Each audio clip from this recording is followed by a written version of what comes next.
Hi, I'm Stefan Kesting from grapplers.com, and today we're going to talk about what to do when your mind goes completely blank when you're rolling or competing in Jiu-Jitsu. Now, this is a pretty common problem actually.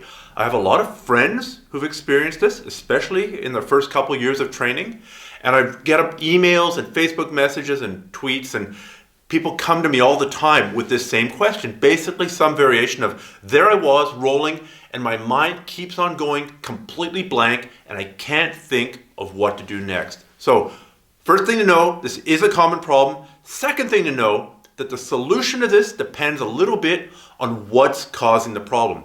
So in this video, we're going to go over about 7 solutions or 7 problems, and the solutions are related to the problems. So if you have problem A, then you're going to go with mostly solution A. If you have problem B, you're mostly going to go with solution B.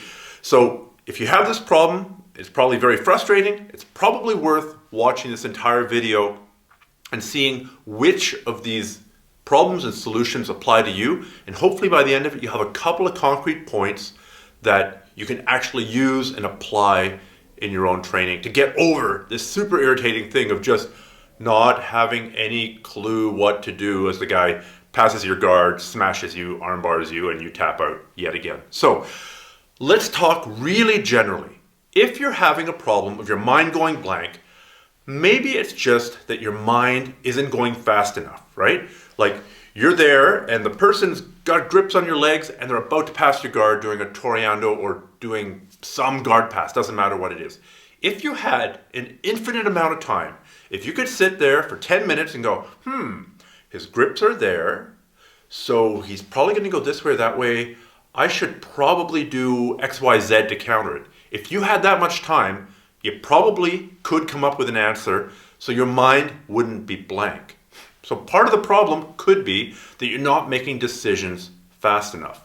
So there are 2 solutions here. The most obvious one is mat time.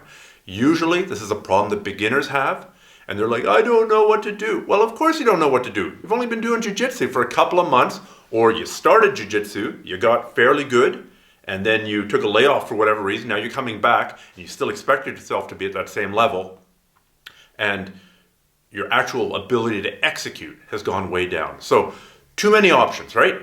You're rolling, and you don't know whether you should do a guard sweep or a submission or a triangle choke or an omoplata or a switch a spider guard or inside, upside down, de la hiva or whatever. So solution number 1 is really limit your game.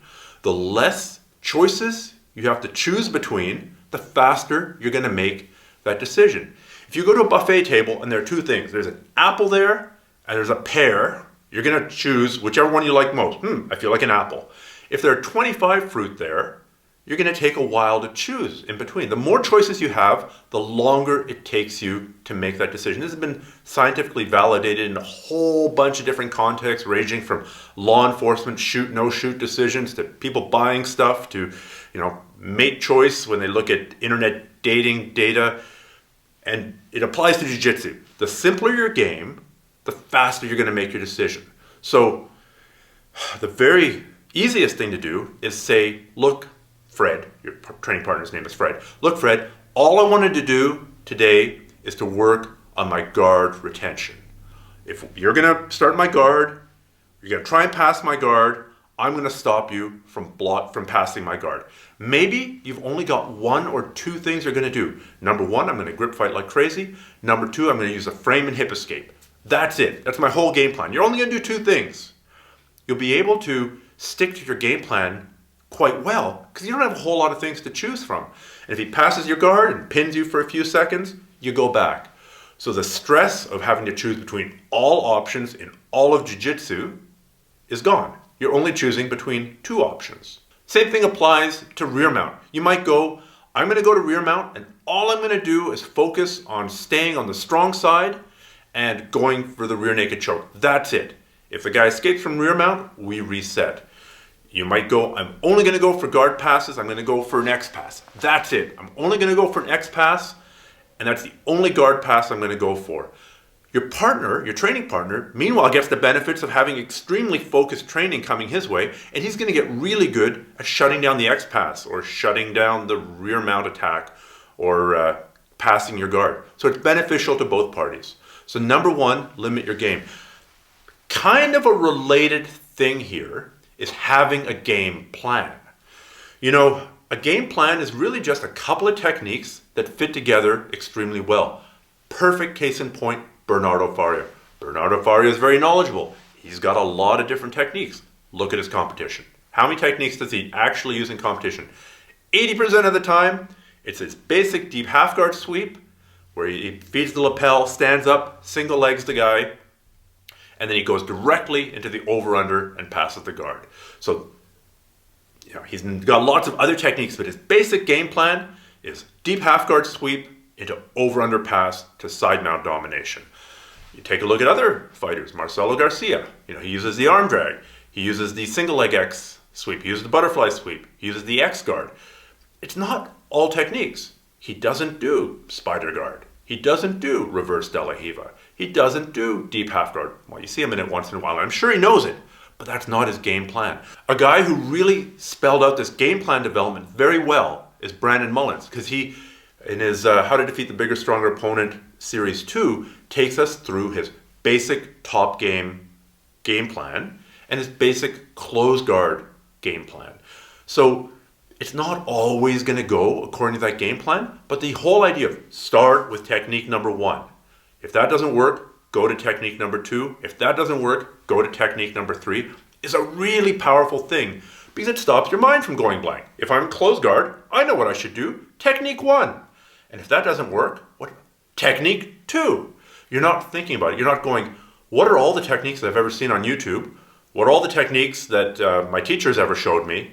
What are all the techniques I've ever dreamed up in the shower? And now let me choose between one of those 75 techniques? No, you're limiting your game. So picking just a few techniques to work is sort of the first level of answer to your mind going blank when you're sparring. The second level is developing a game plan. It's a little bit more advanced because you need to know how techniques fit together. But by the time you're high white, low blue, medium blue, you should be beginning to think about building a half decent game plan to get you through the next couple of years of training and just see what works together. See what works for you and see what techniques fit together extremely well. Now we're going to look at some of the more specific causes of mental blankness, of blanking out, of not having a clue what to do. So the next thing is one of my major hobby horses, which is conditioning. I think it was Vince Lombardi said fatigue makes cowards of us all. Doesn't only make us cowards, makes us idiots. Makes us forget everything we ever learned. If you're exhausted, then the other guy's always a step ahead.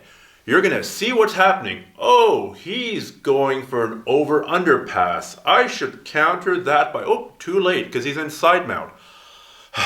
I should escape side mount by doing, it's too late. He's already got mount. I should escape mount. I know what to do. I should do, he got me in an armbar. So if you're exhausted, you think slowly. You become an idiot. So the obvious answer there is more mat time and more conditioning. The mat time gives you conditioning, and if you don't have time to get more mat time in, then do more cardio. In fact, at the end of this video, I'm going to throw a little Snapchat thing that I shot the other day while doing my weekly cardio and just commenting about how the cardio that I'm doing, the increased levels of cardio, are really helping my jiu-jitsu game. So my mind isn't quite going blank, but the more cardio I do, the faster I think. And the faster you think, the less likely your mind is to go blank. Related to conditioning is people with good conditioning who completely screw it up by holding their breath.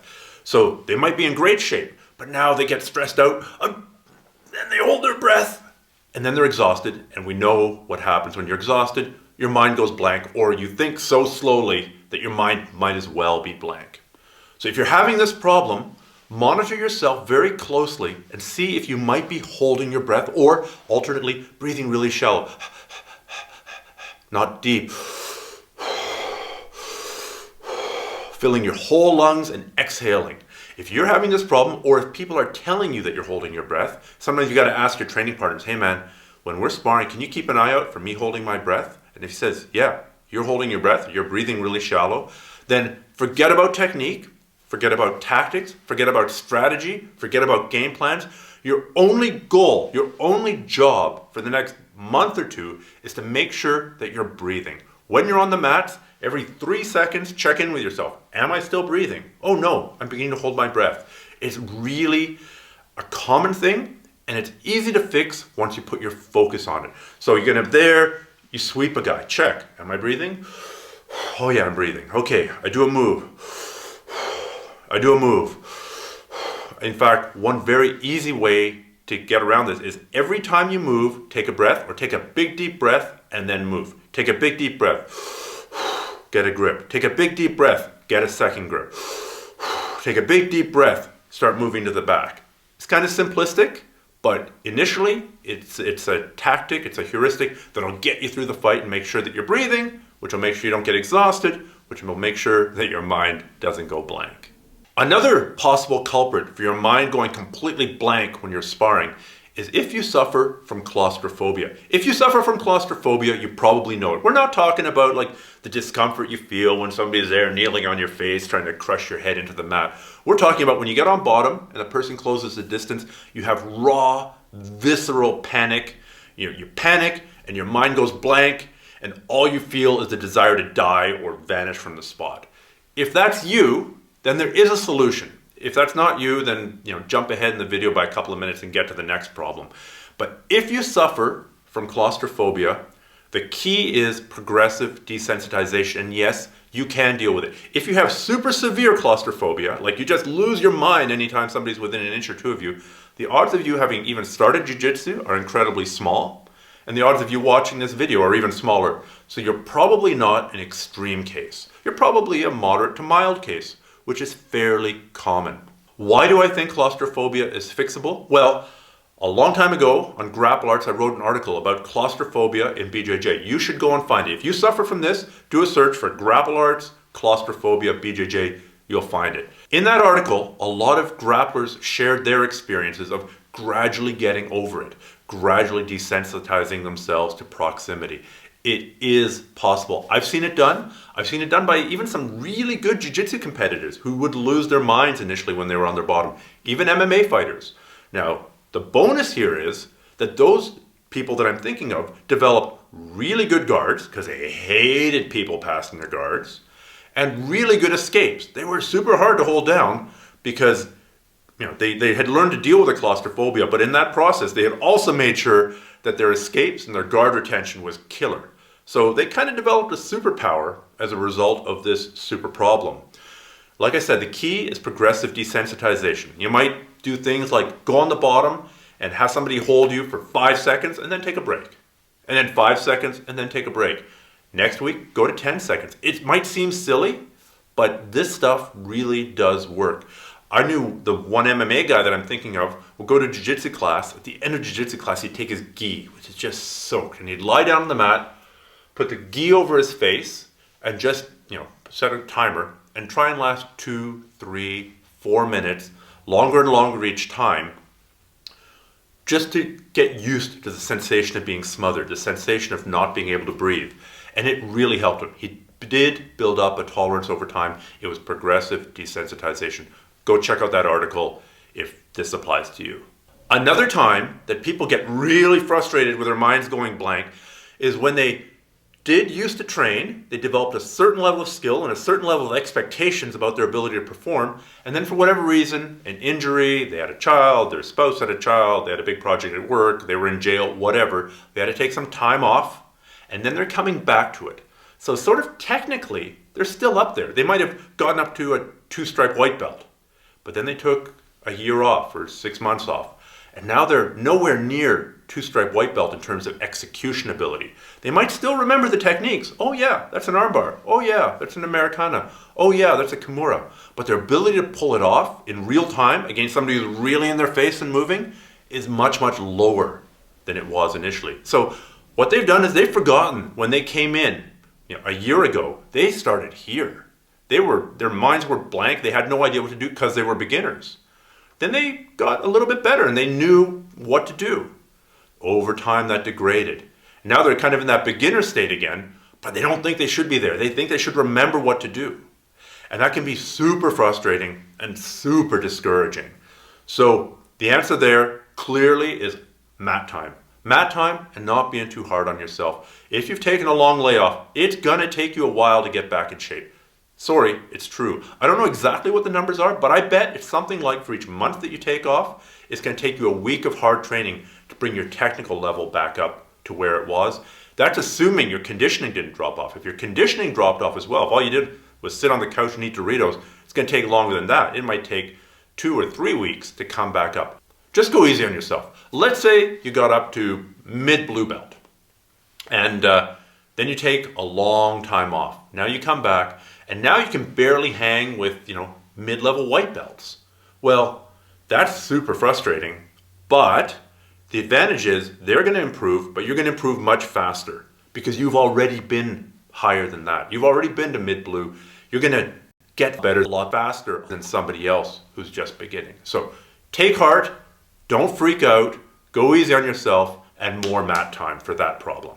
The next factor is a really interesting one. It's actually twofold. So the first is people who can hang with people their own level and hang with lower belts, but then have their mind completely go blank when they're fighting higher level guys. So let's, for the sake of argument, say it's a good blue belt. He can fight other good blue belts and make plans and respond in the moment. But then when he fights brown belts and black belts, his mind just goes blank. So he's putting a lot of stress on himself to do as well and pull off his moves against somebody who's much better than him, objectively much better. The reason that a brown belt can kick a blue belt's ass most of the time is because Jiu-Jitsu works. If Jiu-Jitsu didn't work, if it was imaginary martial arts, if it was Tai Chi or something, then there's no real difference in compatibility between somebody who's been doing it for 5 years and somebody who's been doing it for 1 year, if we're really honest about it. However, with Jiu-Jitsu, somebody who's a brown belt should be able to kick the ass of somebody who's a blue belt almost all the time, unless there's some mitigating circumstances, injury, giant weight difference, giant size difference, good luck, or the blue belt had a ton of good luck, or that there was a massive amount of sandbagging on the part of the blue belt, who's actually been training for 12 years and had a black belt in judo and a wrestling background in high school. Oh yeah, I'm a blue belt. So we're not counting that.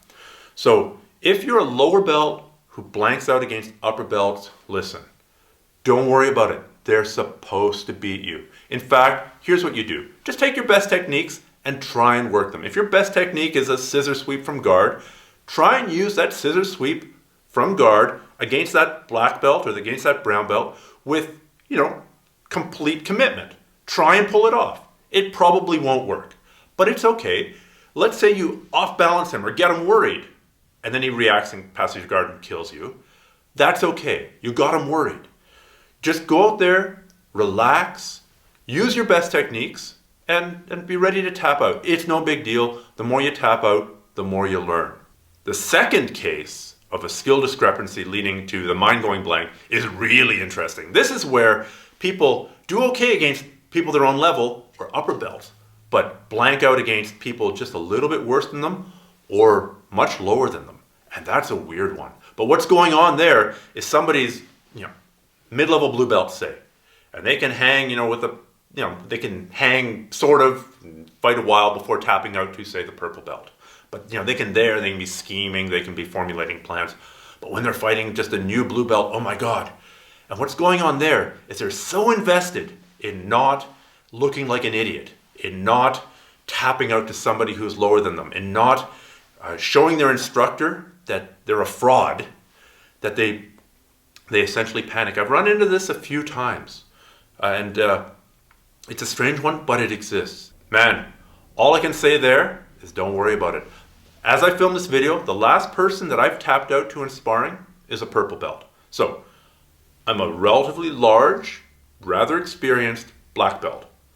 This was a pretty good purple belt, but I'm bigger than him, and I'm heavier than him, and in some ways I'm stronger than him. He's pretty strong, but in some ways I'm stronger than him. So I was starting in a position on the bottom, kind of disadvantageous, but I had a plan, and I was just drilling that position, and I swept him. I made a mistake in positioning my arm, scooted around to my back, got the collar choke, choked me. I tapped, we moved back to sparring, and I did my best to get my revenge. Standard jiu-jitsu practice. But did I lose my mind about tapping to somebody who's not a black belt? No, not at all. It's all part of the game. It's part of the game if you're doing any kind of experimenting, if you're doing any kind of exploring, there's that old saying, if you ain't flying, you ain't trying. Well, how about this?